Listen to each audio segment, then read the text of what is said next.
We'll call the meeting to order. Roll call. Okay, Mayor Westergaard. Yep. Moeller. Yes. Reese. Here. Huss. Thank you. Here.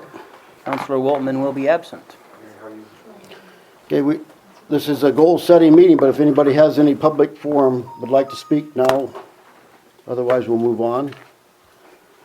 Okay, we're gonna talk about proposed pending projects. Can I run through a couple things here real quick Please before do. we get into some of that? Just the first thing that was at the council table was this thing regarding Union, and that is their request for a time extension. And their request for time extension just says they would have it done by June 30th, and they're requesting that the city would sign. See what your thoughts are, I guess. Well, when's the contract up again? March 15th? It has to be negotiated by March 15th.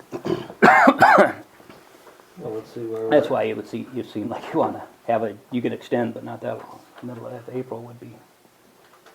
I don't think we should have something done by March 15th. It's only, it's almost 2 months. Just getting everybody together at Just, one you time know, is a tough Yeah, the deal. scheduling is one thing, and it's slow. And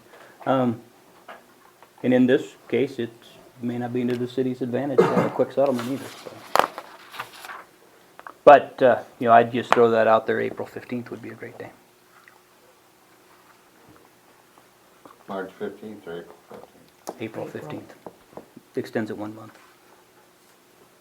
So are they anxious for us to sign this right now, or, since, They've requested, the other thing is to say, nope, we'll sit on it till we get together on the 2nd, if that works for folks. I think that's what you should do. yeah, I think we should wait to see how the next set of negotiations go. Okay. So you saw the one side was request for time extension. The other one is a request for impasse service, and they basically always file a request for impasse, I think, when they start negotiations with everybody. They have, and Melissa was kind of shocked by this too, that we received this email from a mediator that's been assigned to us. So if we need mediation, we have a mediator that's assigned to us.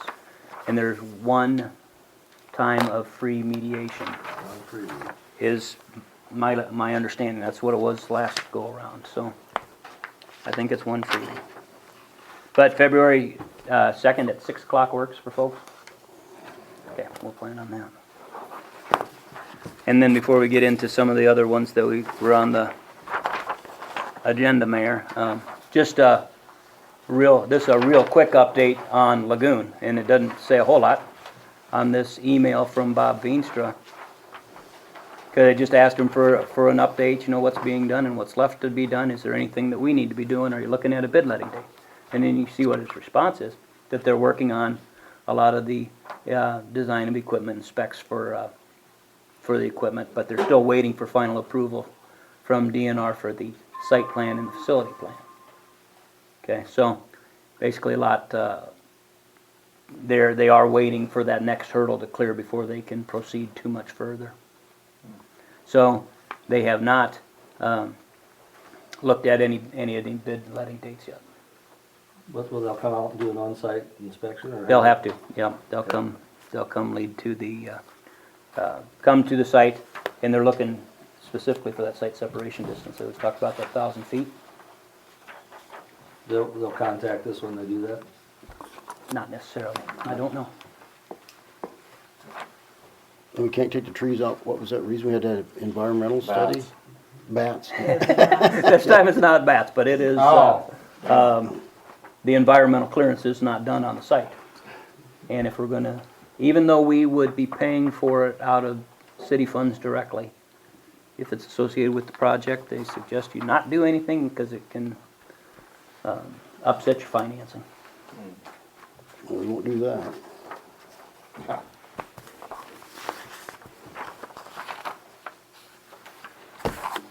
Okay. Campground first? Yeah, if we want to take a look at, just for the concept tonight, I wanted to update council on where we are on several of our projects, talk through some of the projects, and ultimately, at some point, talk about project financing and, you know, how that works into the council's big picture on priorities. So, we had some discussion before about a campground project, so had Lon come. You wanna come on up, Lon, and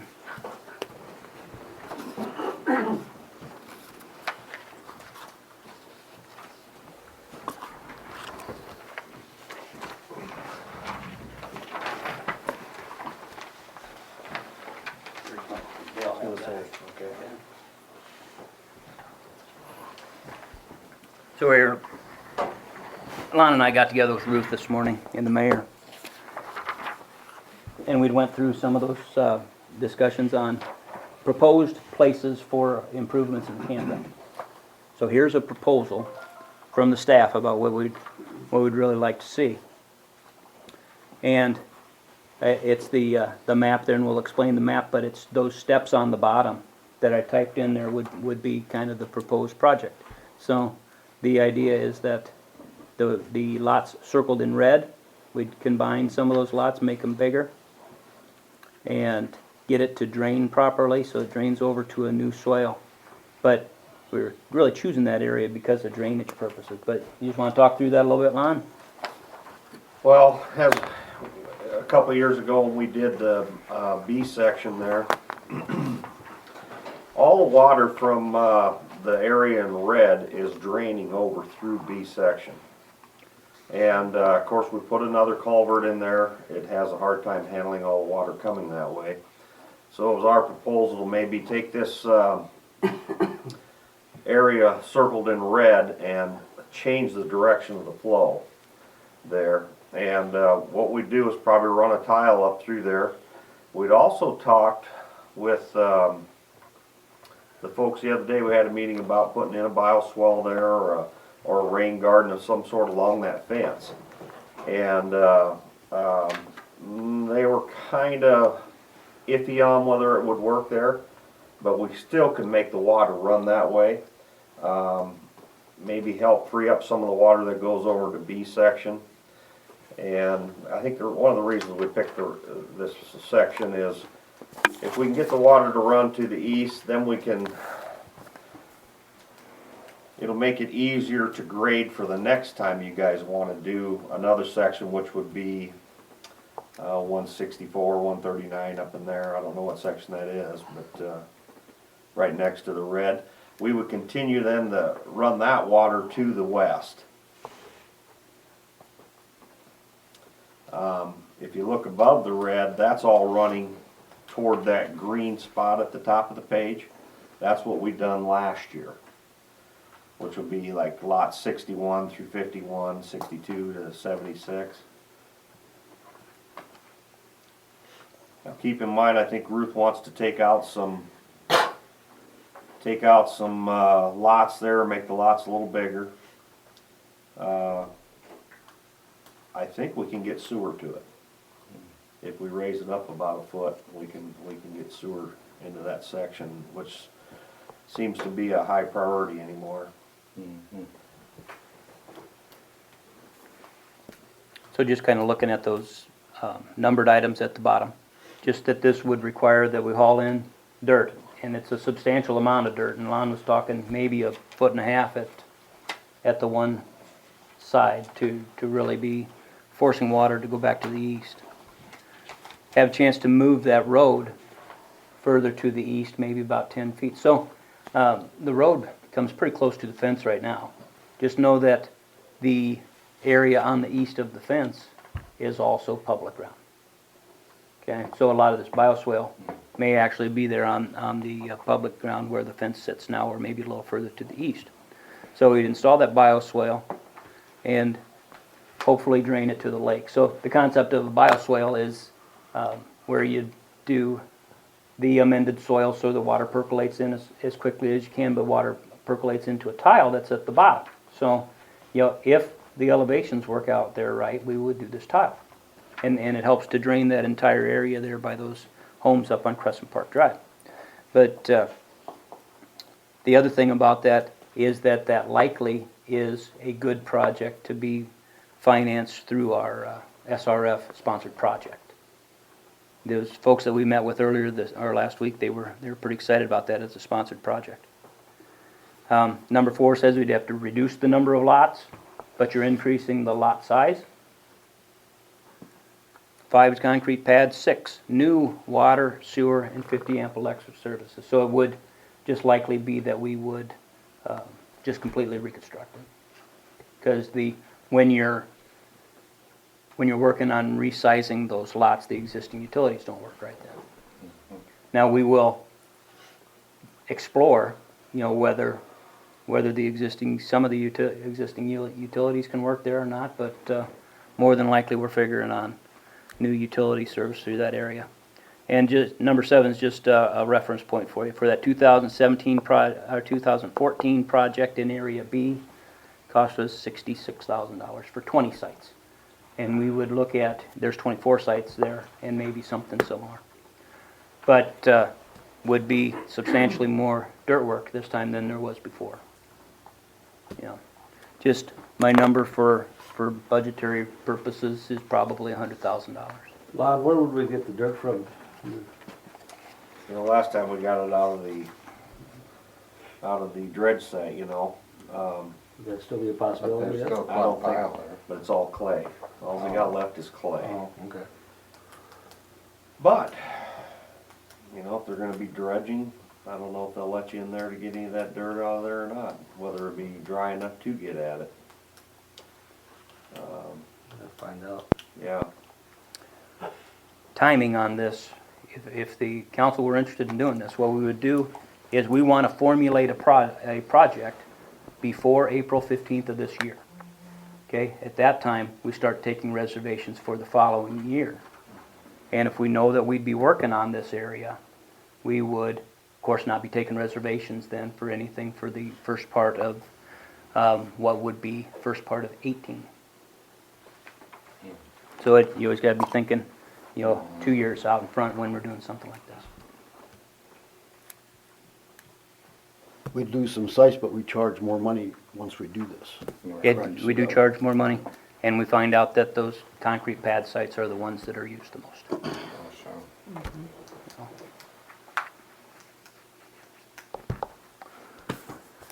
So I'd throw that out there to you. As far as looking at any possible funding sources for something like this, we look at the general fund. The campground made their profits, their revenues over expenses last year was over $70,000. I wouldn't come to expect it to be that high every year, but they probably make $40,000-$50,000 over expenses. This would be eligible for use of sales tax money. Could be eligible for use of hotel motel tax money. The other thing is that we had a urban renewal amendment allowing the use of TIF money for this. That's how the previous project was done, and we still have some capacity left off of that previous amendment of it's like $144,000, which could be spent out of TIF towards a campground project yet. So those are some alternatives as far as funding goes. Other than that, the other thing that we talked about briefly today was building another cabin and having us build another cabin and have it placed basically north of the existing cabin, somewhere along the fence line there. And Lon was doing some thinking on that and looking at the idea of having a restroom in this one. going on Craigslist for $25,000. Log cabin. Log cabin. Can I ask a question? You bet. Probably for you, Lon.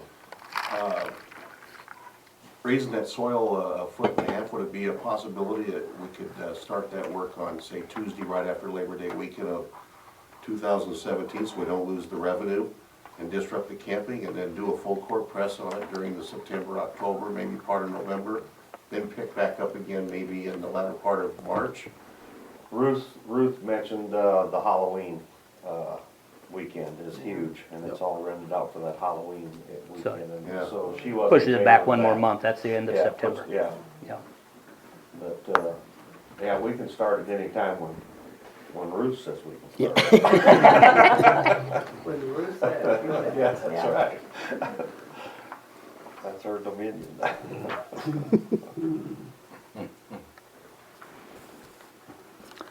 Just any general thoughts on a project like that? I think the last one has proved our camping. And like I said, I'm poor one to say anything because I don't do any camping, but from the numbers we got, Right. that was pretty good numbers for. Yeah, I do too. And did anybody ever take account of how many of these bigger sliders that there was over than the year before? Anybody break it down at all? I don't believe so. All Ruth said today was that every year the campers keep getting bigger and bigger and bigger, and we just can't squeeze them in, and then they start arguing, well, you're on my site, and I can't get mine open, and that's what she brought up today, so. And they can't back them in very good. If we angle them, they can back in better. Well, we talked about angling the lots too, so people can back in a little easier with the longer camper. We also talked about maybe moving that fence back a little bit and using the road as part of the camping area on the very west side. Whether that's feasible or not, I'm not sure yet, without, going down and really doing put some stuff on paper. But it's a possibility that we can gain, it's only 5 foot here, 5 foot there, but 5 foot's quite a bit, I guess, down there. Oh, yeah, probably some of that up. But this is a big attraction for the town, and we can afford it through TIF and Lost. And We do everything have else. some We have the money to do financing it. alternatives, yeah. That's Can important. I ask a question? Sure. Have you seen the number of campers and the utilization of the campground increase or grow as you've invested dollars into improvements such as the cement pads and the bathhouse and the lots? Oh, yeah. Oh, yeah. Yep. Yeah, And we do track that from year to year, and it's, it's growing. we look at especially the past 2 years where we know that we had improvements there from the concrete pads and new bathhouse. And you see a nice increase 2 years ago, huge increase this past year. And there's a lot of other variables that come into be though, as far as condition of the lake. And in this case last year, we had construction guys staying there a lot. So revenues were way up. But yeah, it's a big deal. Consistently growing numbers. Yeah, it's only been a couple years to start tracking, but they do continue to go up. Which So- ones It are will till 20 gets done Yeah. and then it'll fall off. Right. And we've been selling for real, so it really brings the people in. There you go. You could summarize that by saying when the city has invested dollars in a project that attracts people from out of town, you have seen grow. That's true. Yeah. Very true, paid off. It always pays. One other question, Lon, on this new area that you're gonna rework, is there a way you could do it so it could be utilized and camped during the year round? I think- Not with sewer, not with sewer. My sewer line is probably only gonna be 1.5 feet deep. Okay, but if we're gonna dig to go 1.5 feet deep, could we go deeper and No. so they could be used year No, round? because you gotta gravity flow it. It's gotta be gravity flow, and my closest sewer is right here on the other side of this bathhouse. Boy, that would be And nice. So we've 'cause I got to bet bring you- sewer a long ways. I bet you we could rent those year round, some of those. But the water and sewer's Right too in here, shallow. we're only 4 foot deep right Yeah. here. Time I get it over here, there won't be much depth. And I mean, I'm not saying they can't be done, but I mean, then you're looking at Lift stations. lift station or something Yeah. like that, and, A lot more. which it wouldn't have to be a big lift station, but it can be done. Do we charge more if they camp on the cement pads? Yep.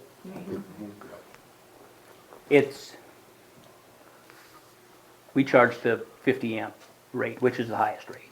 But we have other non-cement ones that are the same price. I think what Ruth said was the cement pads are the ones that go first. Very good. So I'd say we have to look for a little dirt somewhere, just get a rough idea on that. Yeah, Bobby Terrell mentions the other day he needed to move a lot of dirt, but he wasn't real up on his engineer's proposal of what had to be done out there, so whether he'll have dirt out there or not is yet to be seen. Okay. You know, we extra dirt at the lagoon site, or we're gonna use all that? Sounded to me like initial, all the dirt that was out there was gonna be Stay, used. oh, okay. But just in case. And Unless you you- buy some ground. and we can check, we can check on that, but, they're for sure gonna use the clay. Yeah, they'll use the clay, not dirt. I'm the lone ranger on that one. Oh, yeah, me. We're not in the land business.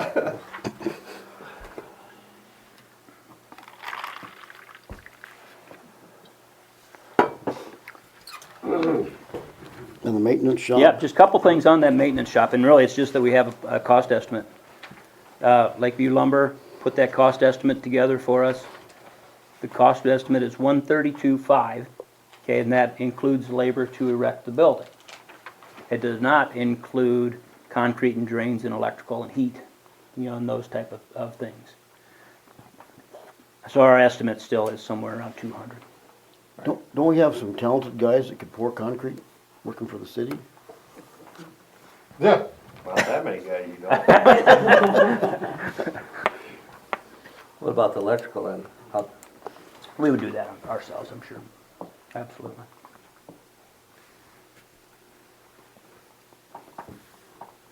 how many yards would that take? Along the, your, Well, give me 10 minutes, I can give you a figure. okay? So is, so like heat, what do you got, infrared or what? Infrared heat, that's what we have in the other shop, I'll tell and it you what, works, it that's works the good. best. Yeah, it really does, it's Our- pretty our- low maintenance. Our buses, you get into them in the morning, they're so hot, you gotta have the windows open. Yeah, it's nice heat. And it's on 55 degrees, you know. On the financial end of things, if we're around $200,000 on a building, just know that as of the end of June this year, in our building set-aside fund, we would have $30,000. So,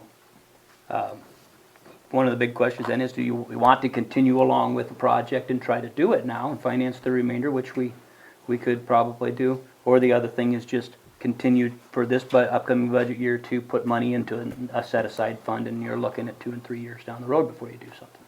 Well, it'd be nice if they need to move them dams, you know, so I don't know. You know, I don't know what'll happen. Yes, there's a lot of things up in the air about whether, even where the location would be, so, Right. yeah. If we move it to the north, we need a lot more dirt than we'll need at the campground, to bring it up 4 feet. That Well, we can that's use just- clay though, we can use Use clay clay. on that. Yeah, About 160 yards of concrete, somewhere in there. About 35,000, somewhere in there. Yep. Pretty rough guesstimate, guys, but that's a rough guesstimate. That's the cement, not the labor to pour the cement. That includes labor. Okay. And I don't know, I think that was a pole style building, if I remember reading that one, was it not stud walls? it was Wood pole frame, style. but, Well, there's a difference though, on whether, if it's a stud frame building, then you're gonna have to have a footing. If it's a pole frame, we can get by with just pouring slab, and that's what I'm telling you there with that figure. But if you gotta put a footing on, then you can add another 50 yards on that. So 160 to 210 or somewhere there. Yeah. That's a pretty rough guesstimate too. Okay. So if we didn't build it, we could put 50,000 in the budget for future growth. right, until they make up their mind for sure what we want to do. we can, yeah, I guess that's an option, you know, that's the question of when do you wanna build it, now or later? We got more stuff. You want me to just sit there? You just go Okay, sit there well, for I a didn't know little if bit. you wanted me. You're just warming up, bud. Just warming up. So, anyway, that's really all that we have on maintenance shop though. Sure.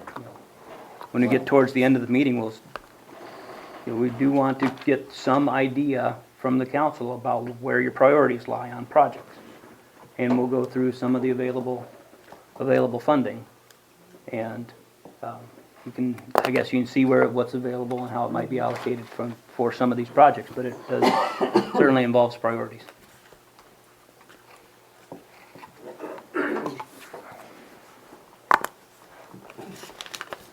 On the electric study, Just, I want some feedback from the council about that, doing that rural electric study. This was Bill's request on, doing that study about rebuilding what was basically about the remaining 30 miles of lines that haven't been reconstructed yet. So And how long, this would just be to do the engineering study to start with. so how long has it been since they did any study at all to see how bad the poles and stuff? It has, we've inventoried stuff, but never had the engineer study on it. But just understand that the engineer study is the precursor to doing the project. How much does the study cost? You know, we've ballparked 30,000 on the study. So, is there such a thing that we could have the study too soon? You know, if we would wanna, say, put this down the road a couple years? I guess, how long is the study good for, I guess, that sounds pretty basic, but, It's, you know, that's one of those deals where 90% of the information's always gonna be good and you have to get the 10% updated. And of course, it costs more money to do that.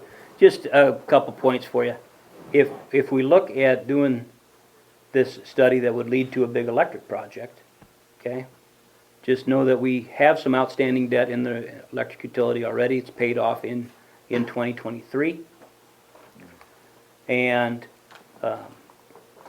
if we want to do this electric study, we'd get the study done and turn around right away and do a rate study because we'd need to figure out how the heck to pay for the project then. Because I think we can afford to do a study right now, but we could not afford to do a project. But it then, so it wouldn't hurt to wait. wait a year. You know, Or it two. doesn't, certainly doesn't hurt financially to wait.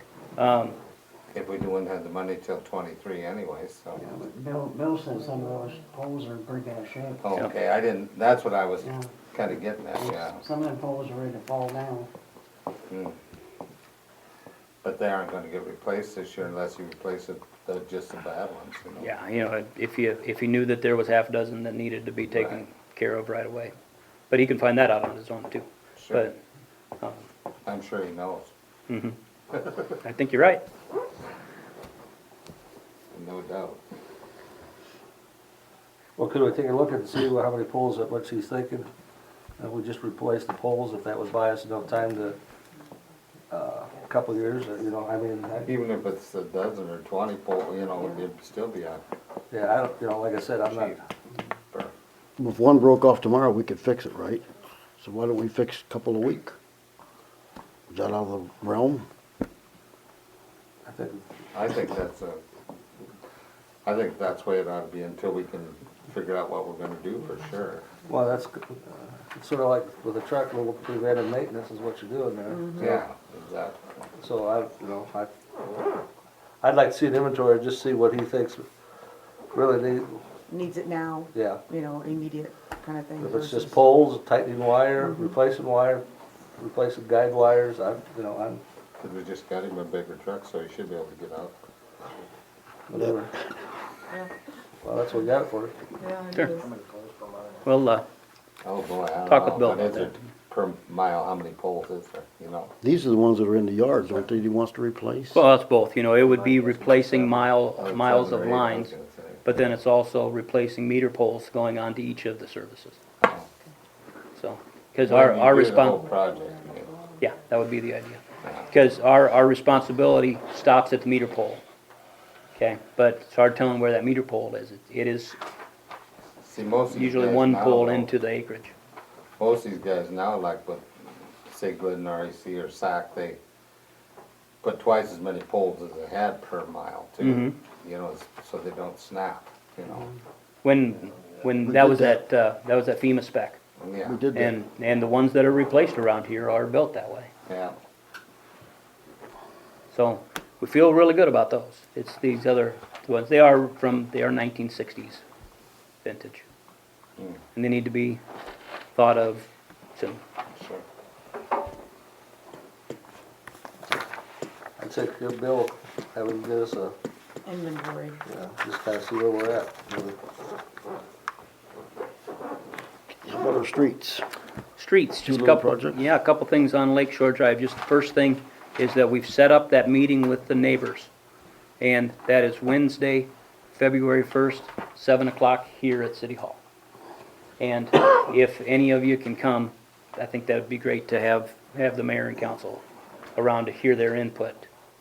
Because there'll be some input. So what I've done is invited everybody on the south part and sent them plans for what was proposed. Okay, but I also invited everybody on the north part, even though the project's not proposed to include the north part. Now they're certainly affected by it, and they're affected, when we do the second phase, we will likely follow the same criteria that we used on the first phase. Okay, So what So- time was it, February 1st then? 7 o'clock. 7 o'clock. Okay. You'll send everybody a reminder. I sure can, yep. And, just that, so Lon's prepared some specs on this, and we know that the existing pavement down there is 17 feet wide, and when pulled the plat on the area, and the existing right-of-way down there is 16 feet wide. You know, and it's another issue very similar to Lake Shore Drive. Right now, the pavement's wider than what the right-of-way is, so we'll be working with the adjacent landowners to figure that out, and we'd start off by asking them for easement and see if we can get easement out of them to proceed with the project. Right. But the other part that we had not talked about too much is that curb and gutter on 3rd Street, and that's the one where you saw a little picture in the packet on page 2. Want to talk through that a little bit, Lon? Well, you know, it goes down to the highway. We always have problems with water drainage down there. People cutting the corner, heating the gravel out. I mean, we're fixing it all the time. And what I have been proposing, I guess, is to put curb and gutter from the water tower entrance going down to the highway, and then on the other side, which would be about on Bob Moore's property, right there, that will keep people from cutting that corner. Yeah. And it will also help with the water issues down there too. Pretty straightforward project, I guess, you know. Well, you can see it's roughly 900 feet, and it estimates about $25,000. Now that does include the city doing a lot of the work, cutting it out, digging it out, then a contractor coming in and pouring it, and then we come back in and put the hot mix alongside of the curb. I don't know if you guys ever drive around, but down by Red Oryx is a good example of how it was done. Basically, we'll cut out about 3 feet, and we need about 2 foot for the curb and gutter, and then they'll leave a spot in there so that depending on who gets it, whether they slip form it or what, but then the city comes back and puts the hot mix in alongside the new curb. So this price includes all of that? No, What- no. That's the cash outlay, That's the cash yeah. outlay, roughly, and that's, again, just estimate. right? How long does a project like that take?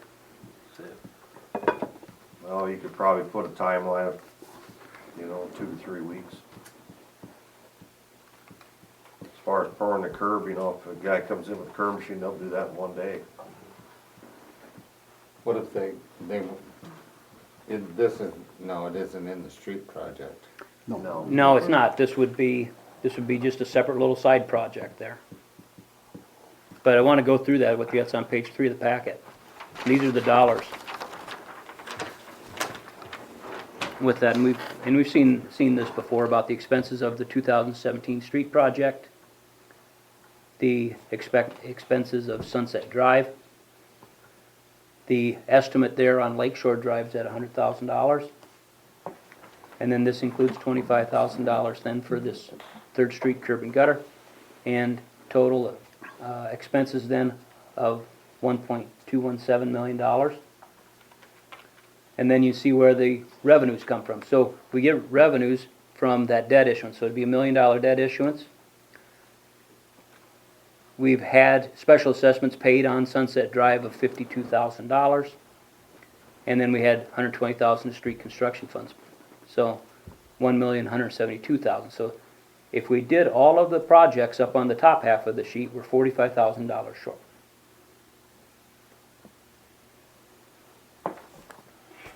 So that's the question then, especially about this Third Street curb and gutter. Not sure you put different kinds of material in so that don't cut stuff out. Well, if you get down there by Cook Siding, there'll have to be a drain put in the curb. There's already a drain down there, and that also has to stay there to take care of the water, because it's a ditch. There's a ditch there. And, basically what we're doing the curb and gutter for is to keep people on the street, so they're not driving off the street. I would add, you know, we have around $25,000, but Barry and I had bid on a job and it was $64 a running foot. So if the city's, you know, if it would come in at this, you know, and the city does a lot of the work, it saves you quite a bit of money, you know. Oh, yeah. By doing that, it's about 2/3, so.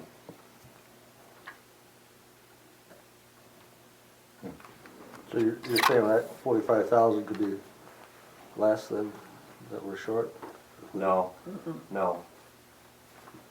I think Scott has that figured in. If we do this Oh. the way we have it proposed, and the bids come in at that, I mean, what I guess I'm telling you, Kenny, is that by the city doing a lot of the work, it's gonna save you roughly about $40,000. But we could take bids on this, and if it comes under, we fine. If it's over, we just Well, yeah, you take can any kick it bids. out. It doesn't Yeah, have to be yeah. done, guys. I At mean, least we'll that's up know. to you guys. I mean, Yeah. we've done it before. Yep. You know. You know, and we do something like that, we work with Lon, and then Lon and I prepare a spec, and we just send the spec out to bid. You know, so it's not engineered or Engineered, not yeah. engineered on No. projects like that. No. And we're trying that on South Lake Shore Drive. We're gonna see how it goes, cause that gets a little hairy. There's gonna be a lot of stuff happening down there, guys. Yeah. You know, when you think about financing alternatives, say you wanted to do all the projects and we're $45,000 short, you're really looking at sales tax money or some general fund money. And so we'll kind of talk through that here as we see the numbers at the end. Let's go to water quality. See what we Yeah, got there. that's water quality projects. First, just an update on that Dixieland project. It's on page 4. That they propose, it's proposed to do this large bioswale down there, basically in the ditch. It's on the north side of the Dixieland Drive. And that largely is just redoing the inlet structure, so there'd be a complete new intake there. Amending the soils around it using that 80% sand mixture that has water quickly infiltrate in the ground. That's it. Yeah, go ahead, sorry. And then significant number of these native plantings that really absorb water. You know, so that basically is the project there north of Dixieland. The next page you see some rock check dams up in the ditch. And they've changed the location of those a little bit, I think, and added a 5th one. But that's really the concept on what the whole project would be, just the check dams in the ditch, and then the large bioswale area there on the north of the driveway of Dixieland. Now these are water quality, the WQI grant funds are used to pay for at least half of those costs. And let's look at page 7 on that too. That lays out the cost there again about the Evapco project and then this Dixieland project in total, and where all of the funds had come from. So just looking at the box at the bottom in total, Evapco and Dixieland, this is saying revenues of 99,000 and expenses of 95,000. Know that today I got notice from Farm Credit Services that we did not get that $10,000 grant we asked for. So where it said 99,000, that's 89,000, so we're about $6,000 short as of right now. But the real point is the last sentence on the page, that we have used $47,000 of the $72,000 grant. So we still have another $25,000 of this WQI grant yet to spend. So you have $25,000 and you gotta match that dollar for dollar.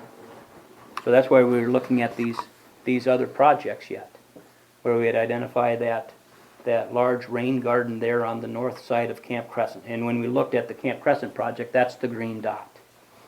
Okay, so when Lon redid the drainage up there, it was last year. Last year, Last year we redid the drainage.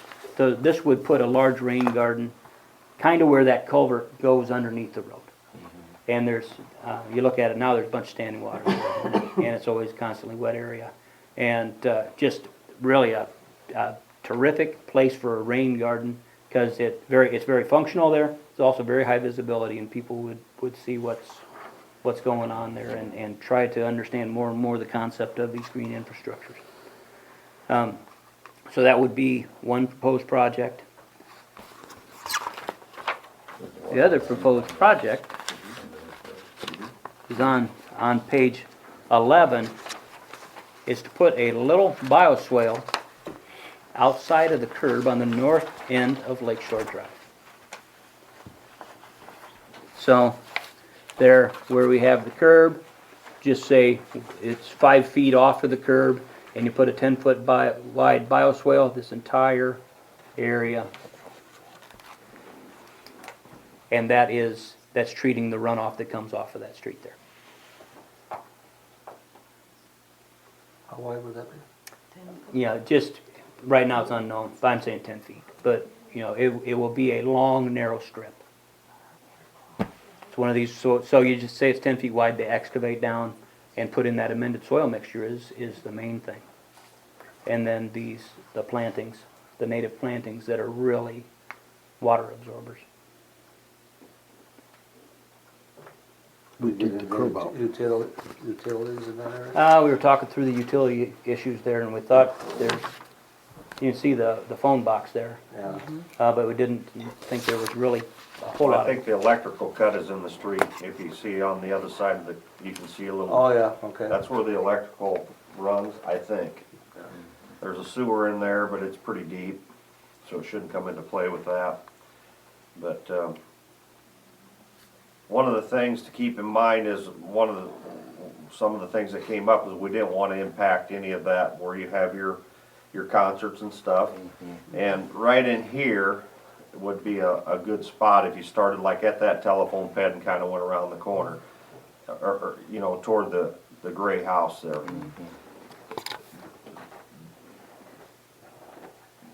You know, that's pretty sacred ground down there to everybody. And so you might, that's why we're kicking this out here. I mean, they thought it was a good spot for one, but that you know, always think about what's going on down there. Yeah, and the other thing on that is, you know, we'd really like some feedback from the council about whether you're interested in looking at this, because we have the meeting with the homeowners here next week. And we would certainly mention it to the homeowners there and let them know what's going on. Sure. And kind of get feedback from them on that. So you think that would impact the water flow quite a bit? Would that help? Well, we would take all basically what's going into that drain starts up at Lake Street. It drains down to here, and then from the gray house, it also drains down this direction. So we're gonna be taking care of roughly about 600 foot, I think, of water coming off the streets and what's draining off of homeowners' driveways and stuff up there. I think Burns' driveways all slope that way too. You know, really understand that this is a water quality project. It's not necessarily a drainage project, because there's not real drainage problems there right now. You'd see the intake in the middle of the road, and that handles the problems. That one goes directly to the lake. So There this, is a cut out truly in is the a curb water right quality there, that project. was done years ago, because it always ponded right there. You can see the ponding there now. Mhm. We'd be taking that curb out then from that. That curb would be No. gone. It would be gone. We'd actually, the new road would actually slope toward the bioswale. Now, and that grate in the middle would probably come out on the new project, when you do the other end of that alley or road. So how you gonna get rid, that'll absorb all that water? Yeah. Either that or it just runs across ground, Oh, right yeah. to the lake. Well, didn't he mention there could be a subdrain underneath there? And there sure could be. Yeah, because there is a tile that goes down by the wishing, or that ain't a wishing well, what is that? Mineral called? Springs. The mineral springs, yeah. That's where it dumps out, right underneath that thing. Oh. So how far away would you say we were to be doing this project to the north?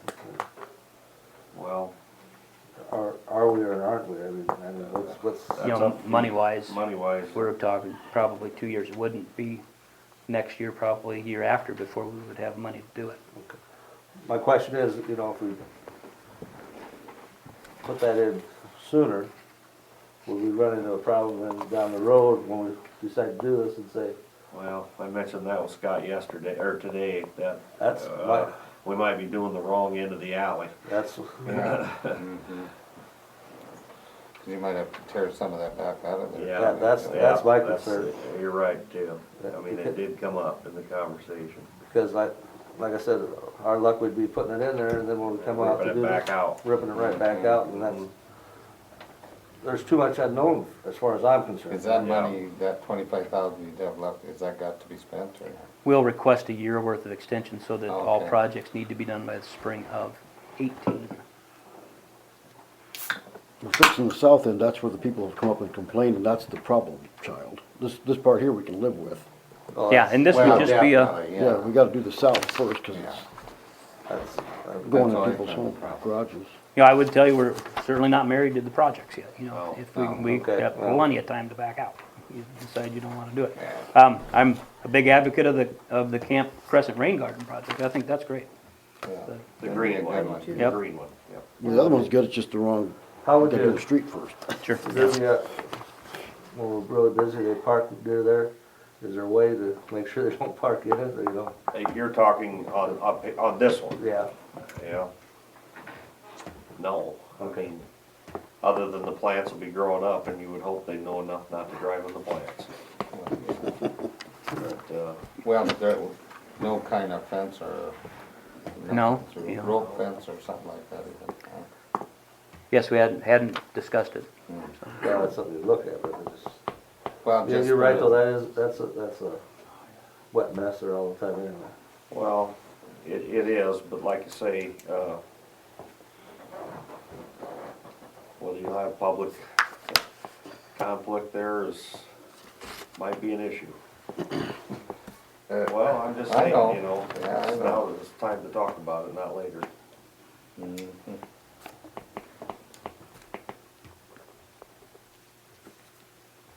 He had mentioned all short plants, you know, because you don't want to obstruct the view of the Right. lake. Mhm. That's where I don't, even a fence, I don't know that I'd want to put a fence up there because, you know, a lot of people walk down that alley during carnival weekend and stuff, and, because they don't really want them on the sidewalk out by the lake, so everybody walks that alley. Well, fence, snowplows will hit the fence, won't they? Well, I wonder even about the bioswale, whether they'll, because you just can't see that stuff when you're plowing where that front of that plow's at. Food for thought. Yeah, you know, it sure is. And, you know, the engineer was saying, boy, if we knew we were ready to go on this, I'd get some plans ready, we would bid it with this Dixieland thing. And I'm going, I don't think so. I don't think we're ready to No. go along with that. And I'd say the we'll biggest kinda, problem, well, one of the biggest problems is the parking. you know, and A lot of people do park in that. it'll be an interesting meeting when we meet with the homeowners there. Be- Mhm. Because I'd already talked with Mitch Stock today.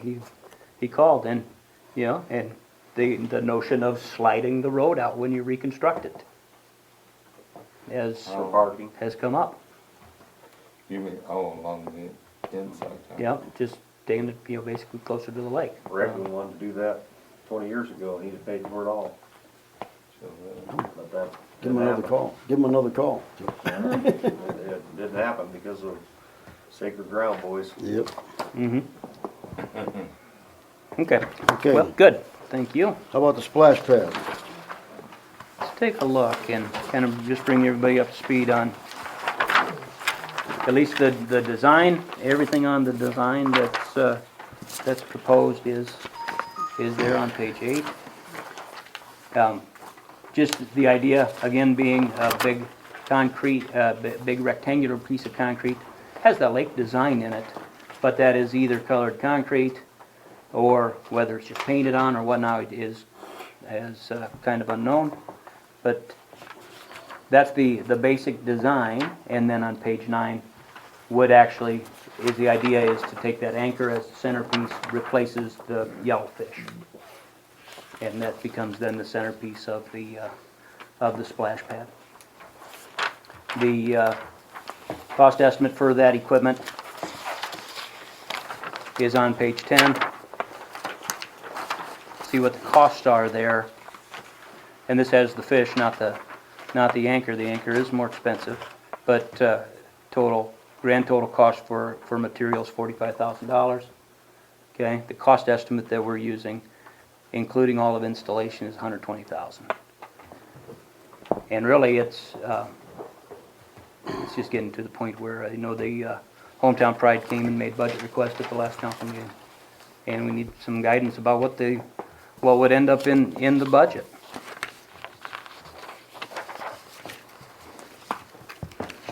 I think we have an updated now, pledged and received of what, $13,400 right now? So what do we do when we matched up with playground equipment? 35. It was at $35,000. That's 35. But I thought they was in no hurry to do that, so they're gonna build plans for a while. And they will, time-wise, if things can still fall into place with one of the main variables being the Sac County Endowment Grant. And we would apply for that again in September. So any of the construction for this would likely be spring of 18. So then we gotta wait and see if we get any of that. Pardon me? Maybe we should wait and see if we get any of that money. Well, it's kind of, in some respects, the other way around, though, Terry, because that's why we weren't funded this last go-around, because we didn't have any match money. Well, I think we decided here a couple council meetings that we wasn't gonna put this money into that. Well, and I'm sorry that Dave's not around, because he's the one who, had specifically said we need to discuss it during budget At time. budget time. Budget time, that's why it's brought up. Well, then I think we need to table it tonight. See? Yeah, we sure can. It's Okay. it's a discussion night tonight, Terry. Yeah. Tammy, where's the pump controls? Were we gonna put them up there in that, well house, or where were we gonna put the controls? Have you guys discussed any of that, or? I thought we had discussed doing it in the well house. Okay, that's my only question. Yeah, And do you know how big the controls are? no, I don't right now. Okay. Okay, Bobby Terrell. Annexation, Yeah. is it voluntary yet? No, the situation with the annexation is the same really as what it was we talked last week. That we're working with Lanfears and have sent plans out to Lanfears, and her response last week was that she would respond to us in writing, and that's still where it's at. We haven't heard anything else. Okay?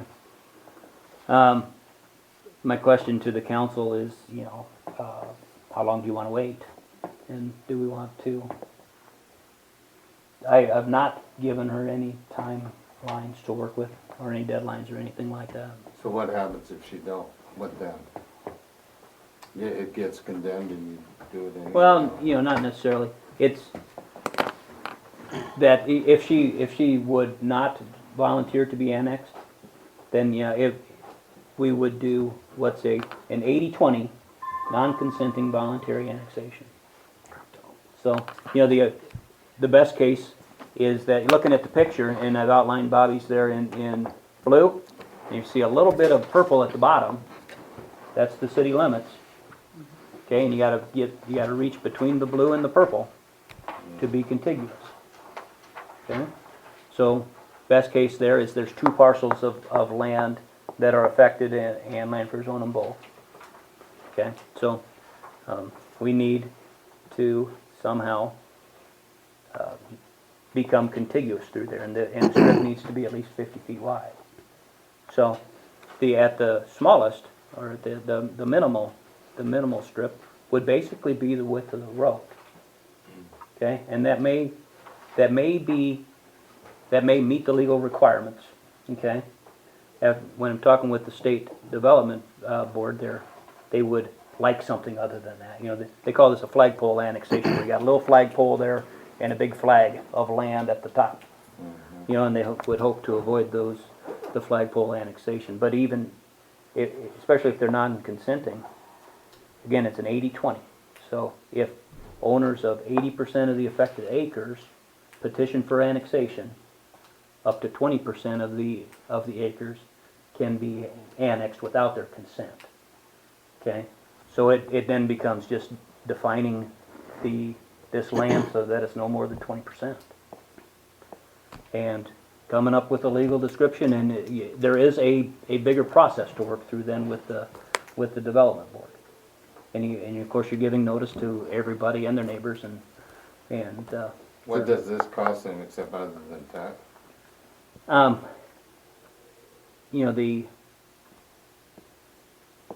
If you're talking taxes, ag taxes in the city are actually less than they are in the county, just slightly. Okay, well, But it more has to do with personal control over your property and living with any additional regulation. You know, those are the things that are most often mentioned. Can't we just put a time frame or a timeline on some kind of response from them? I mean, 'cause- You know, I think we're gonna need to do that, because it's been a slow go. Now we sent the plans that we're gonna show you here. We sent those plans to her. It was like the 28th of December. And then I called her last week, I think, after she'd had them for 2 weeks. And then she just responded she would respond to us in writing. So it may be that we need to have a kind of a hard date that we would need to have a response. Does Bobby need that for him to continue on? Because if he's in the city limits, everybody knows he's gonna be too tall. He's gonna have to variance, right? He may very well propose to be more than 35 feet. Yeah, and the question is is the council willing to back him up and say, yeah, if you're gonna do these, we'll let you get that tall? so what's he doing, condos? Yeah.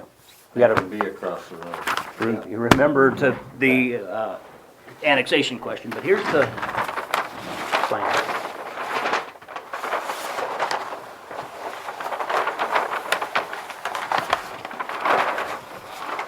Can you see things, Mayor? I've seen- I got 'em. And there's, no, ours is drawn in. Where's the north arrow? North is going that way. Okay. Can you kinda see, so there's a lake. This has them drawn in lot 1, lot 2, lot 3. Just that the proposal would be to build the same type of unit that was proposed at the East End restaurant property. Okay, it's a 3-story tall, and it would be the 12 units, so it's 3 stories, 4 units on each story. I think they're still looking at the 10-foot ceilings, so you get up to that 35 feet right away. And I know they would like to look at a pitch roof, which likely puts them over that 35 feet. So that would require variance. But just looking at that, just again, the process would be, they would build 1 unit, and based upon sales, then they would build the 2nd unit, build the How much third. each unit hold? They figure, There's 12 units, but oh, Yeah. in each unit. in each building there's 12 units. Okay. Yep. 3 stories, 4 units on a floor. Okay? as you look at the pictures, these and these are garages. So each one has a garage out back, and then any of these that aren't closed in completely are just open parking spaces. Okay. And it meets the green space? As I'm talking with their engineer last week, he said, you gotta double check that and make sure that you meet the green space. You know, you certainly don't wanna get into any concerns with that, but it'll be a unique situation because there's green space on the lakeside, or on the lakeside of the road. You know, and all that stuff gets considered into this project. And the marsh. Yep, and so there's lots of issues here for you. So they plan to put like boat docks and stuff out there? There would I be, suppose. there'd be boat hoist Probably there, has sure. to judge that too. I wouldn't think so, they just make the docks a little bit longer. Oh, So, down here, it's drawn in on ours, would be where water and sewer service would be, including a sanitary sewer lift station. Okay, so sewer comes down here to a lift station and then it's pumped through the force main. Now, the developer is responsible for installing that lift station. I thought so, yeah. Okay, now Bobby will very much want, and I said, we just need to clarify this all beforehand. That, that's his lift station that he installs, he will give it to the city. Oh. Okay, but there'd be some agreement about the next guy who hooks onto that lift station, that there's still connection fees that go to Bobby. Oh, okay. Mm.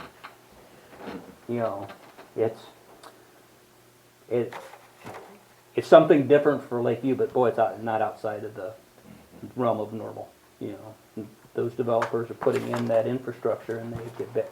And the next guy who hooks onto it for nothing, it's just not right. So they're getting paid for that. We just want to know that ahead of time and make sure we have an agreement in place with them as far as the development of that.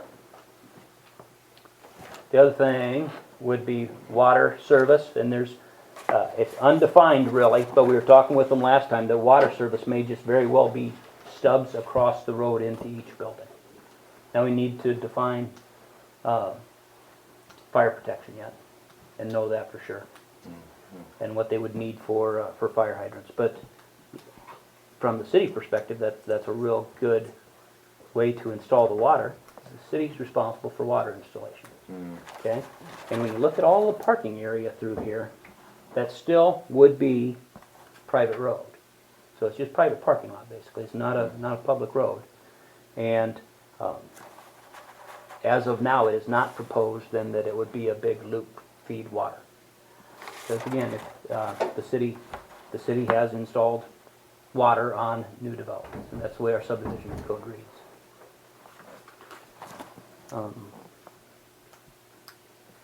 Down here again, we're on Lakeside, and you can see this a lot better on your overhead picture. Where the parking lot is, just know that Bobby will be proposing that he build a single family ranch style home there Lakeside. Okay, and just measuring that area off on the Sac County GIS system, there's a usable area there, and I had it like at 55 by 130, and it's a big enough area that you could build a smaller home and be able to meet code, and that would be a very big change for the people. That's been a parking lot forever, but it is private land there. Okay. That's where the surveying flag is. That is. It's true. I Yep. see it every day. And the last thing I think I would point out to you is clear to the north. I don't know if it's on yours or not, but so this is north of Lot 1 where the first unit would be built. There's a wetland there.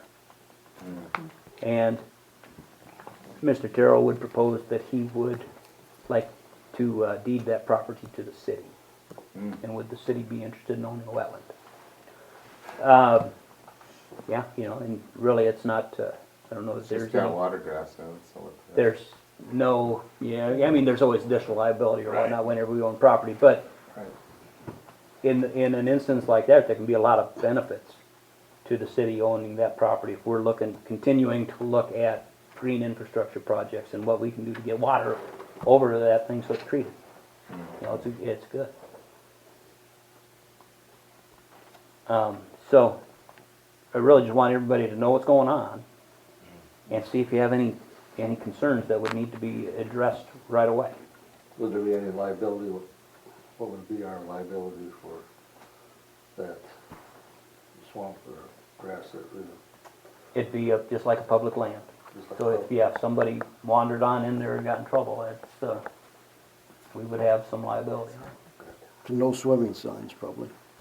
Yeah, on. tadpole. On. Well, as you're going through them plans, we talked about getting water to their property. That's fine. Keep in mind that if they put a sprinkler system in there, we might not be able to provide enough pressure.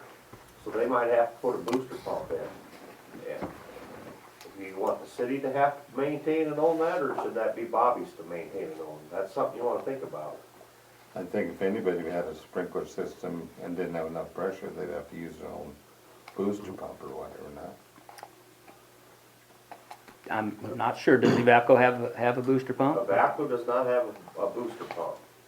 My question is, when you get up 35 foot high, you're gonna lose a lot of pressure. You're gonna lose 16 pounds of pressure.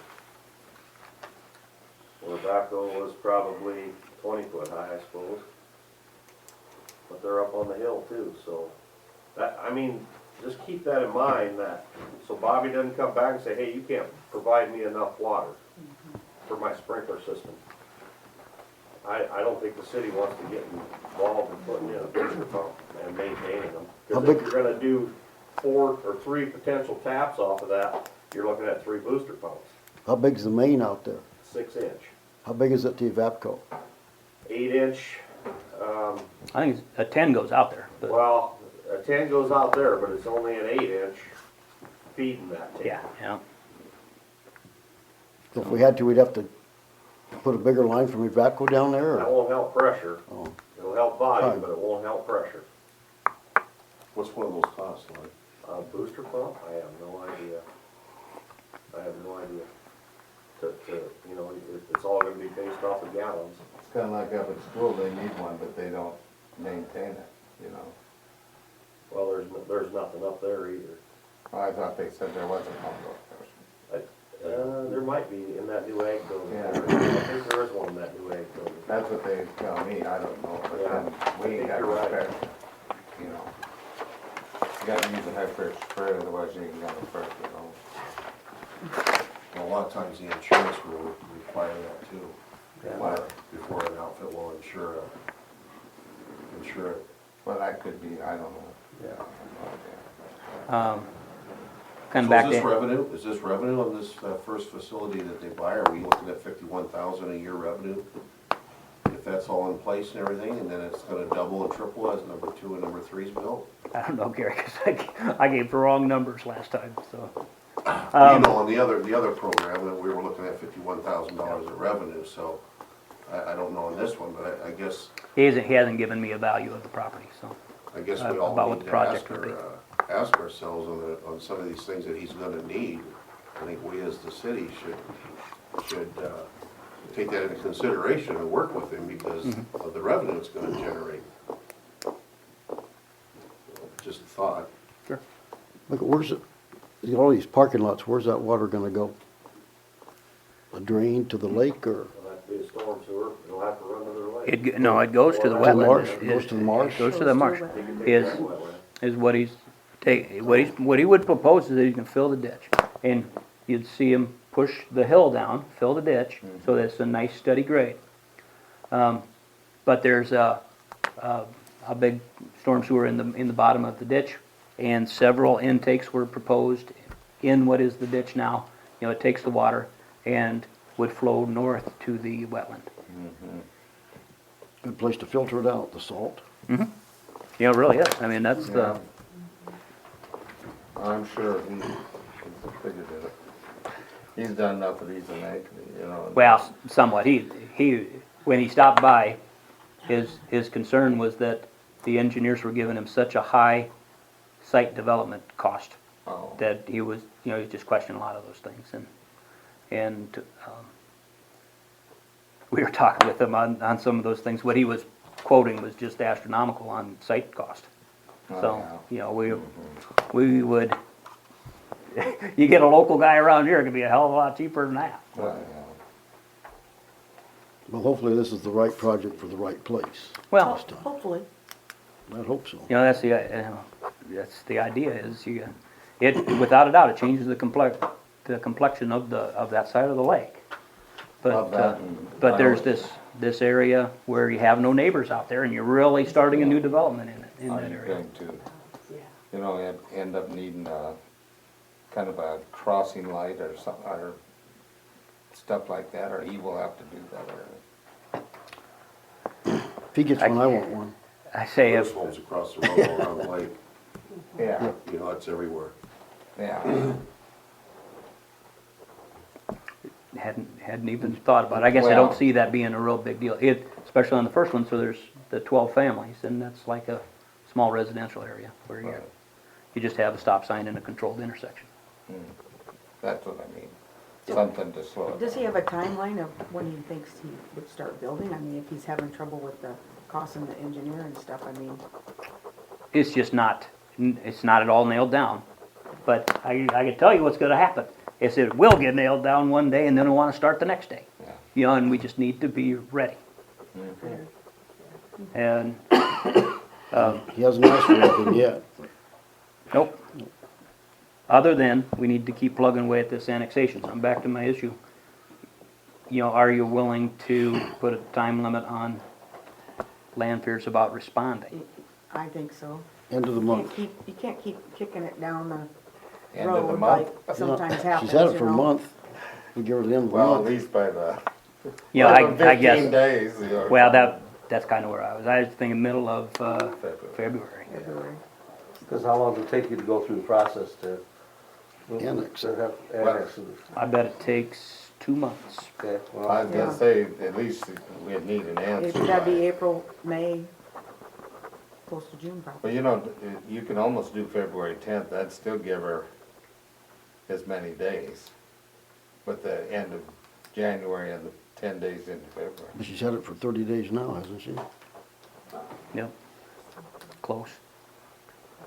Yeah, don't forget, Bobby's gonna probably wanna move on this too. Well, that's what I mean, Yeah. yeah. He's probably gonna wanna break ground in the spring, and then here we are holding him up. Well, you know, I'm sure he'd do more about the trees and all that while he can, you know, too, even some of that while it's solid, you know. Yep. Keep in mind, if you take that ground, there is no outlet to the lake, so when you start flooding Mrs. Becker's property, you're gonna have to do something. Cause I think that's gonna happen. Cause if you drain all that water to that wetland, I think you're gonna have to have an outlet going to the lake. And I mean, that can be done, but just keep that in mind, cause that might be why he's wanting to give you that ground, then we end up putting the tile in. Well, Which it's is just fine, it across ain't a the big road. expense, I think that- but keep that in mind. Mm-hmm. But that, you know, that gravel pit there, that little pit or whatever, that pond or whatever that was, you know, that used to be level full all the time. Now it isn't, I wonder whatever became of that. Joy and I have talked about that many times going around, you know, It's probably global warming. global warming. Yeah. Could be. Okay, we're gonna give him till when? February 15 is what I have, Okay. so. Yeah. Everybody's good with that. How about the event center? Just a little update on events there. The issue was brought up on, you know, whether the question can be put to the electorate about just, the question was basically, you know, should the city own and operate an event center? You can't have that as a vote to the public just like that. You know, the only time that you could bring a referendum like that is if it's related to debt. So it'd have to be a money question. But as we talked with the Hometown Pride Committee on this, just that they, you know, Just the answer was, we're not working on this at this time, it's very much a back burner issue. Well, something, it just happened with the big stadium they're putting down in Carroll. And that was in the paper last week where they put that, like a vote, survey vote right in the paper. And maybe they've sent papers out too, but they advertise. Because that's a referendum. Okay, that's what. They're advertising the referendum. Okay. Showing We don't the borrow ballot. money. Yeah, But we can't do that. We can't do that. only if it pertains to money. Yeah, Well, their That was my stadium. original question. Yeah. They were here to ask for money then. yeah. They haven't asked for nothing. Just Good. time. No. Sounds good. Oh, I think Do you want any clarifications from some statements that were made Sure. last time? if you have some, Mary, go ahead. Well, I didn't make the last meeting because of the ice that was on the roads and living, being out in the country, couldn't make it in town. But I spent some time gathering information on the details that Waltman presented at the last council meeting that I was at. And what was shared with the council was that Manning, as the house barn, which is their community center that they operate, was running in the red. And through conversations with the manager of the house barn, that's absolutely untrue. And the house barn is actually running in the black, and that's according to their, the gal that manages the building, her name is Frida. And so what she shared is that in 2016, they had 23 weddings. So basically half of the year, they hosted weddings there. And for 2017, they already have 40 events booked. And so the location in Manning is not running in the red, it is running in the black. And Manning is a very small, it's a smaller community, just like we are. I also did some research on kind of why the house barn was even a project in Manning. And what I found was that there was a group of concerned citizens, kind of like a hometown pride committee, that recognized an opportunity to really build growth in the community with visitors. And what they shared was that as they looked around the community, they were seeing that their downtown was really starting to suffer from the lack of tourism, and they wanted to come up with an idea on something that would draw people to the community. And that's how the idea of the house barn was built.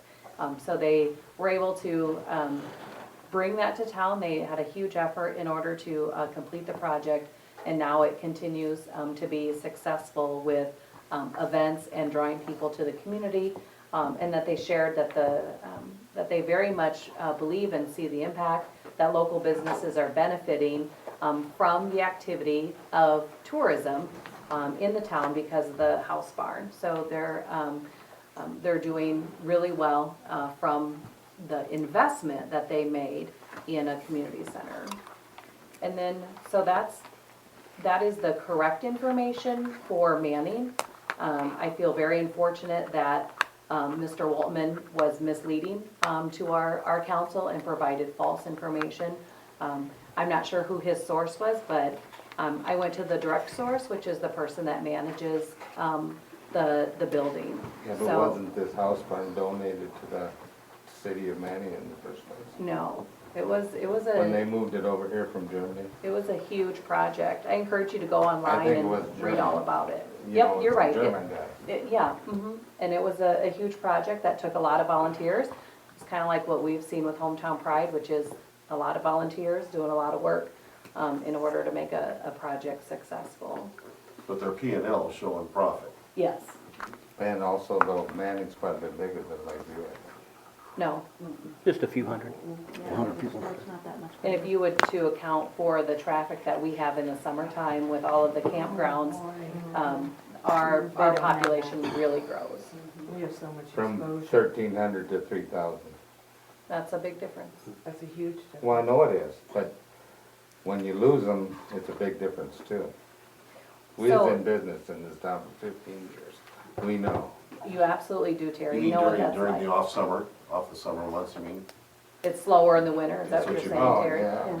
when And so- all the weekenders leave. If you didn't buy your supplies through the summer, you couldn't make it through the winter. Yeah. And so one advantage for, Terry, you would understand this, just with that statement that you shared, and as a business owner in the community for a long time, is when we can drive that traffic in the wintertime, because we have a center for people to gather at, it's a win-win. So if we're to have a community center where we can attract people for events on the weekends, where they're staying here, then that benefits everybody. But you're only, attracting people to the event center ain't gonna help the business. Why? So people Or would they be, ain't gonna help Main Street. people would be coming to Sure. Because town. Main Street's shut down in the evenings, They don't have to be. most of it. Friday and Saturday night, no, the bars No, are but- open if they go up there, You've got the grocery store, you've got, you know, a wedding and you've So got if we a have hair place. events on Friday nights, then I think you You're- ought to check how many in Sac County places you've got to have events. one. How- You got Wall Lake, you got Sac City, you got here, the Shelter House and the Legion. You got Breda, you got Arcadia, you're just, you got so Breda- many around here, Breda. Breda just has the church. Well, they The got a challenge big- with many of these locations, like in Sac City at the 4-H building, these different locations, with the exception of Wall Lake, which has no hotel, and the parking is awful, and you have to go on steps or utilize that backside ramp to access. There's an elevator in there.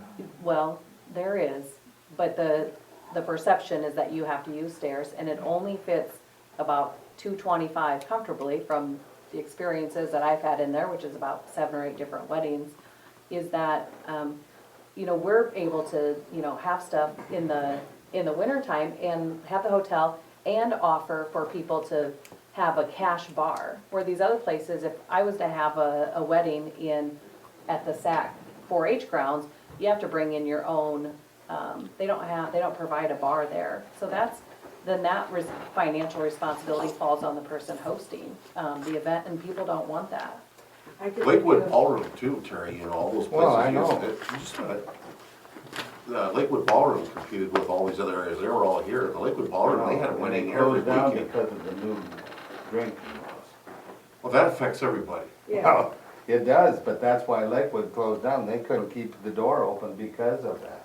I don't think that's I don't think proven. that was the reason. Thanksgiving is falling apart. But you got the Carrollton Inn that hosts his weddings, they have them every weekend.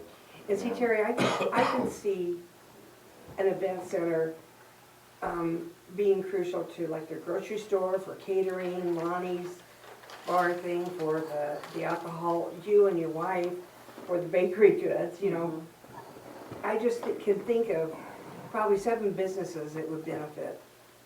And I honestly think hotel. that we've gone into this with very closed mind. Well, and personally, right now, I really don't think Lakeview can afford it. It's too much money. When we start thinking long-term, and we start really thinking about, Manning, they invested in that house barn many years ago, and to this day, they continue to see the benefit. Now, did that take an upfront investment from their community? know. Absolutely. I don't know. Absolutely it did. Well, and you talk about Templeton, I'm sure for a fact that money was all donated for that school. Templeton raised privately $1.6 million to renovate the existing building. We unfortunately don't have an existing location, so in those terms, we are looking at a different situation. But it's not one that's unfeasible with the amount of grant money that exists in our state. From the state level with Vision Iowa dollars, they received some of those like funds. We have our Sac County Endowment Fund. We were able to raise over $100,000. How much for the Pier 25 playground? It was, 170 was the. 100. We were able to raise $170,000 with a minimal effort for the Pier 25 And playground very equipment. quickly. Very quickly, in a matter of, Scott, I'd say a couple months. Yeah, total, We- I mean, so the total project was a two-phase thing over a couple of years, but, the bulk of the private fundraising Yeah. occurred within a couple of months. So nearly $200,000 in a very short time window with very little effort was raised in this community. So that is a strong signal and voice from the community that says we're here because we enjoy having a quality of life that we can't find elsewhere, and having a community center that's open for people to enjoy activities and events is a part of that. I talked with Kathy Everett, who's our Hometown Pride coach for the county, when we met last week for our meeting, and I asked her how many community centers are owned and operated in the state of Iowa by their community. She says nearly all of them. Because it is a benefit to Well, the that might be a community. better deal than if it was run by the city. No, that's what you're saying, That's is that what the it ci- is. the That's city what I'm ends up being saying, the yeah. owner. The trouble is that one thing you get is, I think you get too many bosses for one thing. But I can tell you another, man, Wall Lake wouldn't be here if it wouldn't be for one guy. Okay. Yes, they had Yeah, a, you're right. they had a Yeah, great right. contributor, absolutely. And he What's- would've helped I here don't if he think was still anyone's here. disputing that. We earned money quick on the Veterans Memorial also. Yeah, that's another big project. Kind of, you know, one thing I'd like to just share with you all, I thought about this yesterday, was what if 60 years ago, when we were entertaining, you know, doing Camp Crescent and dredging the water and making Camp Crescent, would we have sat here and said, God, why do we want to do that? Why do we want to suck water out of the lake and make a campground? Why do we want that liability? Do we as a city want to run a campground? What if that type of conversation went on back then? Fortunately, it didn't. Fortunately, there was that foresight that, let's think outside of the box. Okay, let's dredge some mud off the bottom of the lake, make the bay a little bit deeper. Let's make this campground over here. And lo and behold, it's a cash cow for us now. And what if that same thought process went through and we thought outside of the box?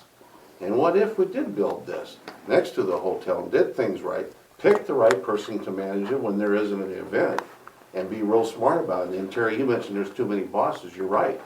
Everybody's gotta stay out of it. You identify who's gonna be accountable and take the ownership of it. I'm kind of with Waltman on that. If it was privately owned, I don't think I'd have a bit of problem with it. Let somebody else have the risk. Well, then let's sell Camp Crescent. Let's not take the risk of that Well, campground. I'm sure it's sellable. Well, sure it is, but think about what you just said. Do we wanna, we don't wanna entertain that. We don't wanna Why sell do we Camp. want an event center? Terry, I honestly think that the decision to put a referendum or whatever, the decision on the event center was based on false information given to us by one of the council members, and it was something that we invested in. We invested, what, $6,000 in this with the feasibility study, and 30, Yeah. I don't think a lot of good thought was put into it. False information Well- was given, and we went, okay, yay. I think Dave had plenty to say about this the other night, and I think we put it on the board like this, and I think we ought to be talking about it when he's here too. And that's fine, because I would agree that, you know, Dave has some input in this, because it raises, just the other question that I'd like some input from the council on, that, and you talked only about, city ownership and city operation. You know, but even David said that, if it's private or some other type of ownership, that the city would partner. And I'm really interested in knowing what that would be, you know, especially on whether this would be a TIF financing deal or something like that, because and there certainly is more than one way to reach a goal, but, But we can't use TIF funds for this. sure you can. Sure. You bet. That would be a terrific use of Yeah, it's a perfect incentivizing a example. private business. But again, you gotta have city council backing you up for grants. Just wish you could figure out a way How? to make it work and get past the councils saying no. Well, the other thing, I guess, I wasn't at this last meeting, but when Dave made that comment, quote, that they lost money, Scott, did you ask him, who's he quoting? Did you ask him for a name? Nope, I Well, sure we, didn't. we need to do that, because it's easy just to throw out, if he wants to clarify and say, in my opinion, I think Dennison's losing Or money. I heard. But he said, I heard. We need to, you know, when people wanna say stuff, somebody at this table needs to say, okay, who are you quoting? So for the record, who are you quoting, Mr. Waltman? We need reference. Well, he called down to the city hall or whatever, right? Well, I guess I don't Do you know, know but that no, I for wouldn't sure? really question, 'Cause you know, he never everybody's really said entitled to where make the he got his statement. information. Right, but they No, need to but say, in my I opinion, I trust think we'll lose anybody has money. something Yeah. to say in this room, I would say that they're usually on top of things. I mean, if you're fighting for or against something, you have to.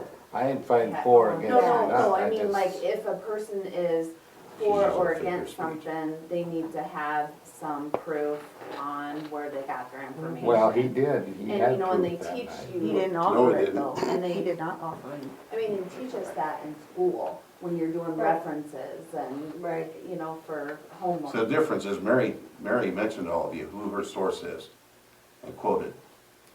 That's how you do things. And, okay, so Dennison, maybe that's one out of how many that have made it? That The- wasn't talked about. The information presented by Waltman at that meeting was that Dennison was losing money. And that, that's for 15 years. It's been there for How 10. do you know that, Terry? Been there for 10 Because he years. said so. Oh, So Okay. he's your reference? Well, I trust him just as much as anybody in this room. But we need to ask him, did you look at their last 15 years of P and Ls? Hey, I don't think we're ready to do this regardless. Obviously. Well, Evan, Mary- No, I agree with you. Mary is not really here to ask for money, just like she wasn't the last time. She's here to offer up the and we've already heard information these that guys. she, We've already heard no, all you this. didn't hear the facts that she came up with in her last research. We just And listened that's to what it. she was offering.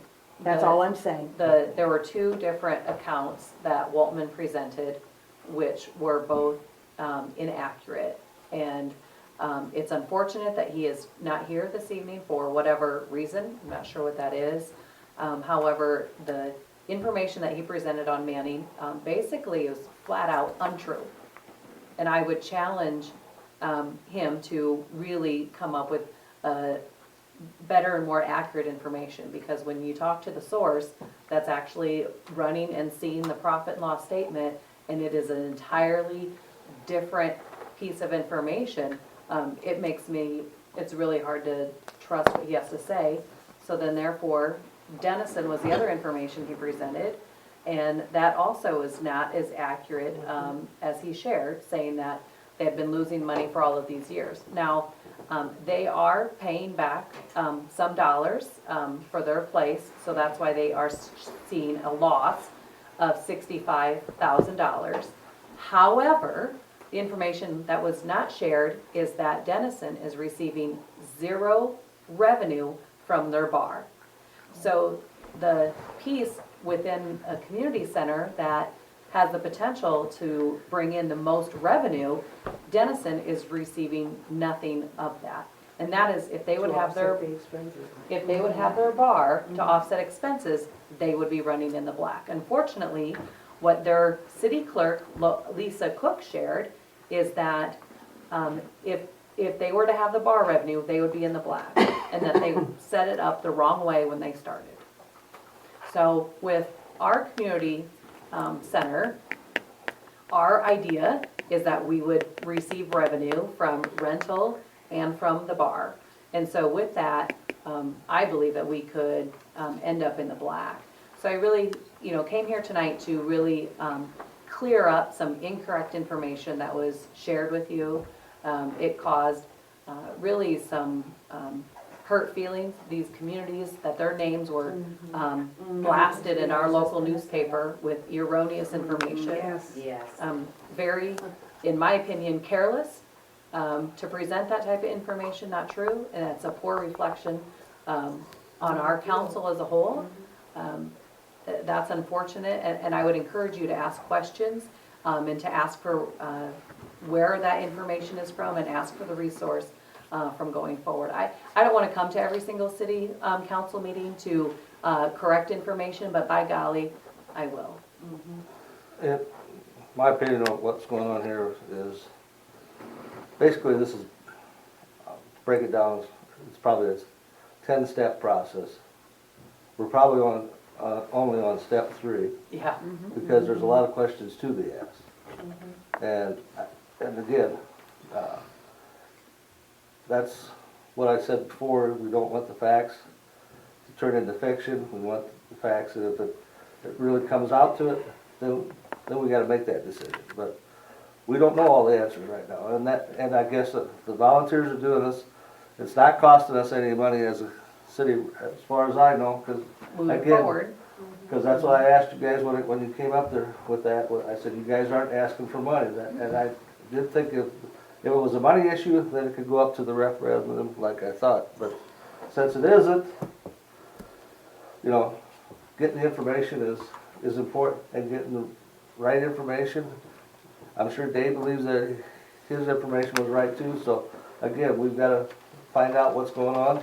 I feel that you guys can continue working towards it and working, you know, that's a decision that's, you know, from what I originally, this was a 5-year plan. Yes. I mean, from what I understood, the way I understood it. well, and not only how you understand it, but how you as a council went on record on the November 16th meeting of 2015, the Hometown Pride Committee, we were here and we presented a proposed 5-year plan, which included the event center, and on November 16th, the motion, seconded by Cleveland, motion by us, to endorse the 5-year plan was presented, and it was all A's, everybody in favor, motion carried.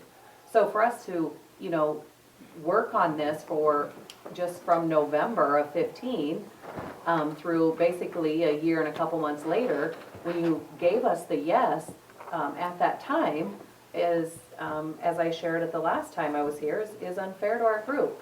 You made a commitment to us.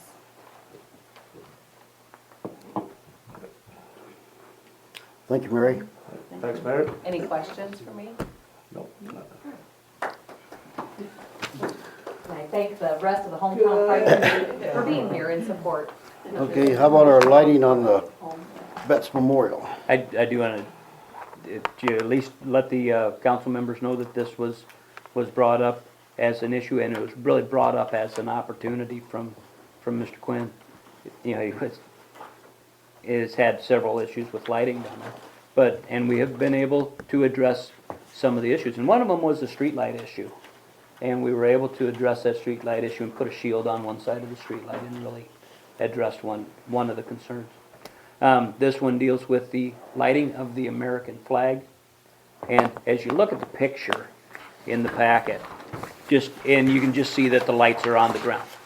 The lights are on the ground and they shine upwards and in that kind of a diffuse type of a pattern so that it widens out, of course, as the higher you go.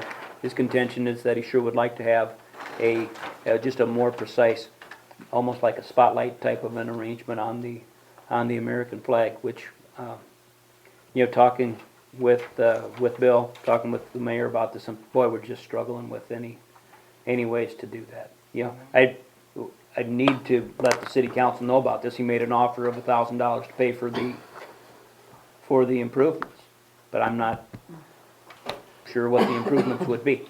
Would he give us money for an event center? Well, for $1,000, he could move in the evergreen tree out of his front window and then it wouldn't bother me. Yeah, $1,000 if you put some curtains on it then.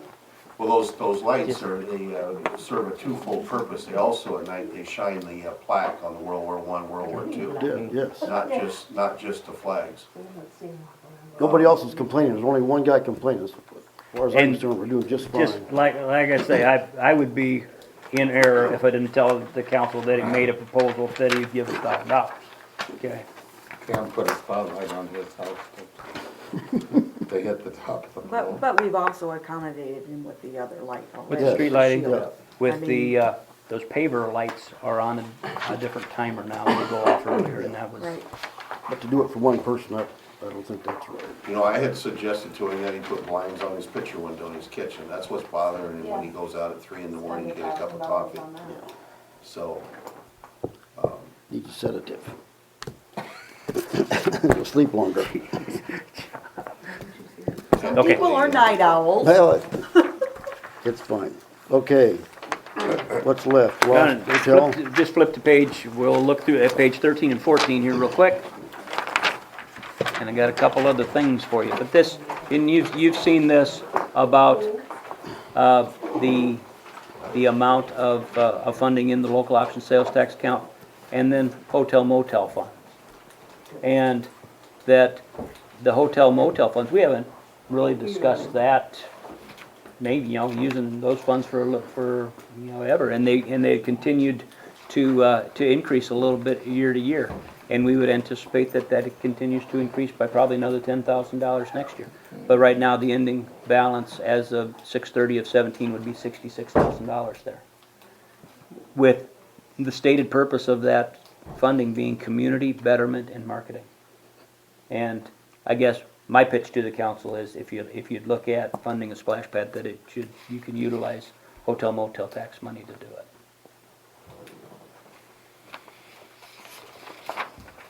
Last page of that is, on page 14, is just really intended more as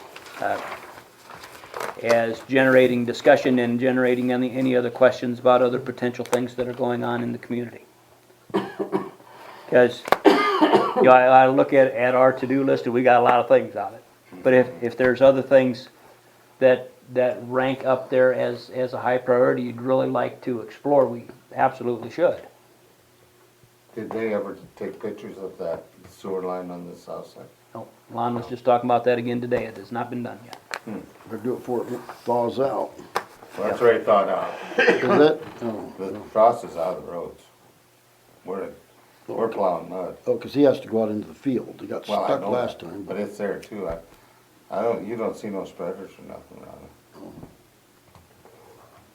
it. It went out fast. Awful. Amazing. Get that rain in there, that makes cover. Oh, yeah.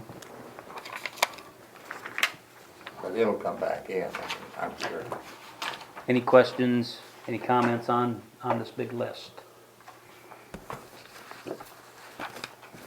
Well, another thing with this community event center, they mentioned if we was gonna do that, then we ought to tear this down and put offices and stuff in it. But it probably wouldn't have to be, maybe it could be like on the other side of the elevator over here instead of having to wait. Or tear this out of here and put it in here, This ain't big enough, but I mean, that would be, it's long enough. Instead out there by boulders, because that's some high priced ground. There's gotta be cheaper ground in town, or someplace. I would agree with you. If we're gonna, if it would end up out there, we would end up negotiating land Right. purchase for sure. I know. Yeah, They didn't say they weren't open to negotiation. that's what I'm saying, that it would be negotiated. Every I mean, place we've you go we've to, they only tell ever you, heard an opening. put it by the vote. motel because That's of the right. drunk driving. That's why they tell you to put it by But the you can't motel. hold that many people anyway, John. No, but Carroll can't hold theirs either. Neither can Storm Lake. Well, no, nobody can. Nobody can, so you hold while you can and call it good. But This is just an FYI and really just a reminder. These are permitted uses of, according to our amendments to our urban renewal plan. Okay, these are the permitted uses for tax increment financing that we have stated. And so it's the Highway 175 enhancement that includes maintenance shop, the community or event center, construction of or improvements to City Hall. And we put dollars on each one of those at $300,000. So that would be the most that could be used. It specifically says that we can assist with an assisted living complex, and that amount is not stated. And that would actually require some additional work on a plan too, if something would materialize on that. That's a lot more of a statement that says we're really interested in doing this. We'd still need to have some legal follow-up afterwards. But the kind of the other new one is this Camp Crescent camping spaces one. That in the amendment from 2014, we specifically said that was a use for the camping spaces and the bathhouse. And we listed a $400,000 price on it. Well, that 144, that's the remaining of the project that was not spent.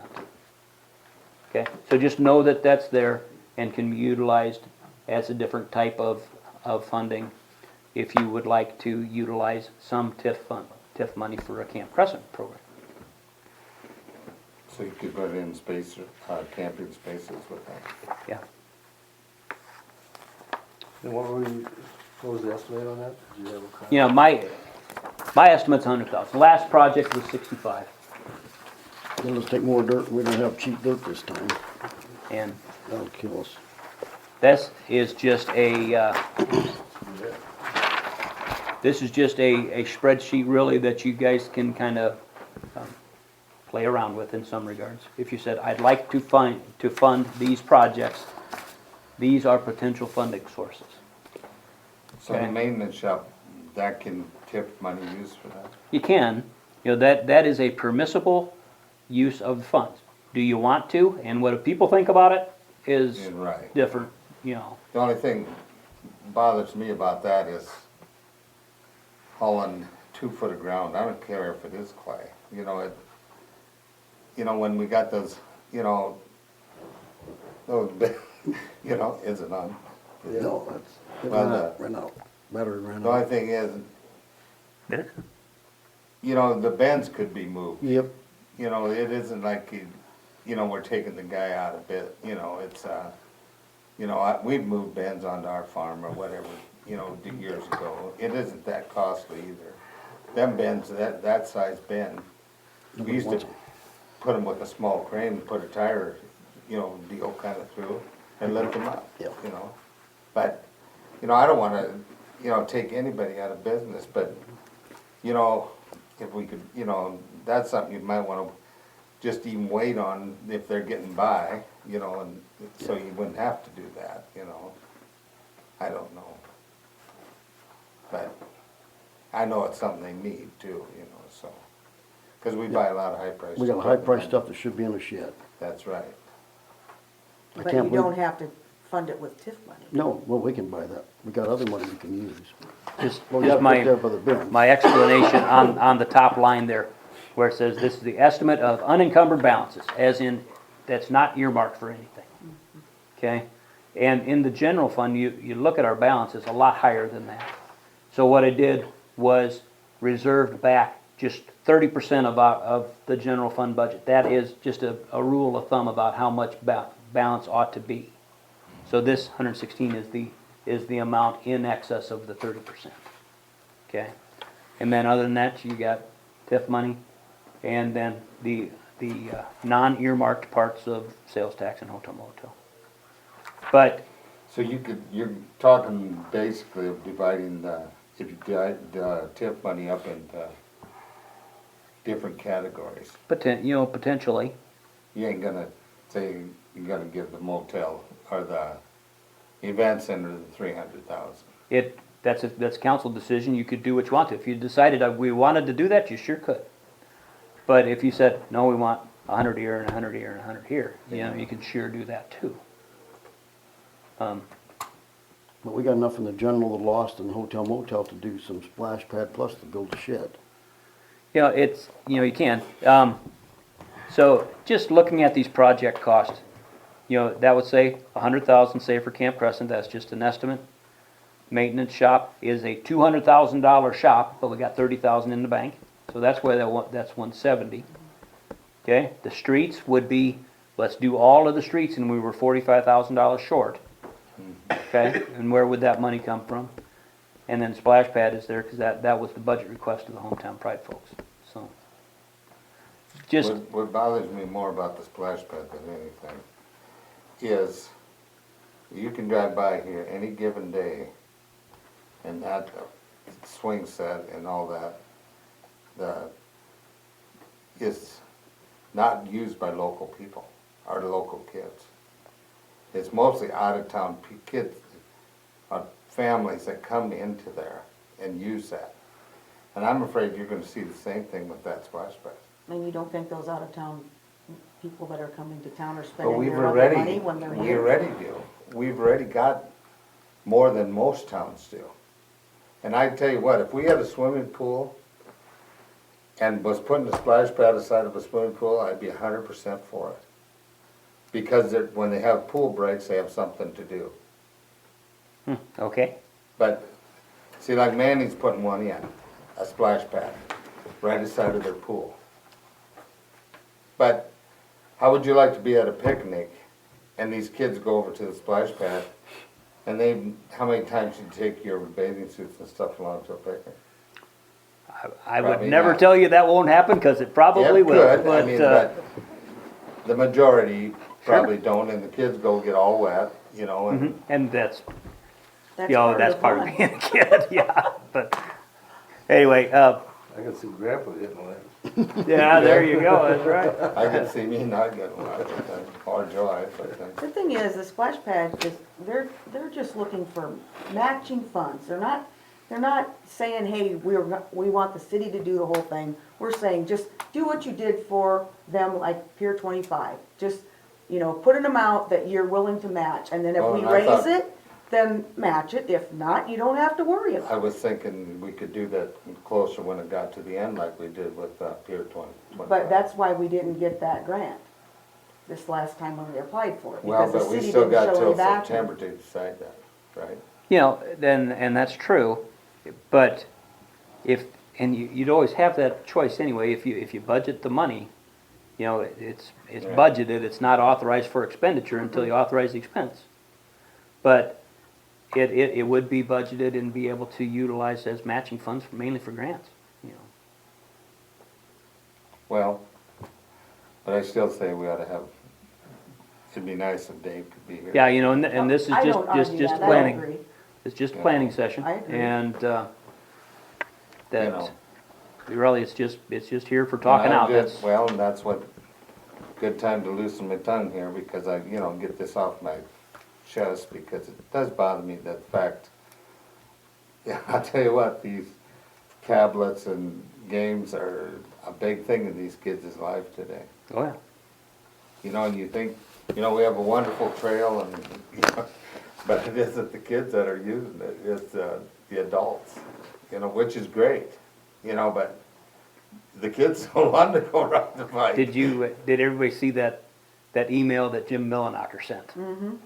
And they had a booth down at the Bike Expo this week, Yeah, and they were advertising the Sauk Rail Trail. And that was his comment, was that, he said, the people who were most interested and who were there at the Bike Expo were 50 plus. yeah, oh, yeah, yeah. But that's those are what- also the guys that bring their wallet. Oh my God, that's that's, right. you like those guys. Yeah. It amazes me that they can drink that much beer and still ride a bike. Here's Not the all practice, can. Harry. Wow. Here's the practice. I'd hate to drink 2 beers and try to ride that bike, but. Get my ass on the bike. Really, that's all I have, Mayor, and We have a motion to adjourn, So move. Second it. meeting adjourned.